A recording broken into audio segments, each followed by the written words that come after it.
ചില ആളുകളുടെ നാവിലൂടെ വരുന്ന വാക്കുകൾ, ചില ആളുകളുടെ ചില നോട്ടങ്ങൾ, അതിലൂടെ പിശാചിന്റെ ഇടപെടൽ ഉണ്ടാകുന്നുണ്ട്.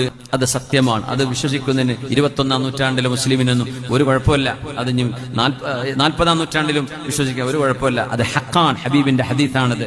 അൽ ഐനു ഹഖ്ഖുൻ, കണ്ണേറ് സത്യമാണ്. നാട്ടിലുണ്ടാവും അതിന്റെ അനുഭവങ്ങളൊക്കെ. ചില ആൾക്കാർ ഇങ്ങനെ നോക്കിയിട്ട് നല്ല കാഴ്ചകളൊക്കെ തന്നെ, എന്താ ഇപ്പം ഇങ്ങനെയല്ലേ, കുട്ടികളും മക്കളായിട്ട് കുറെ ഉണ്ടല്ലോ, 2 ദിവസം കൊണ്ട് അങ്ങ് ഒഴിഞ്ഞു വീഴുന്നതൊക്കെ.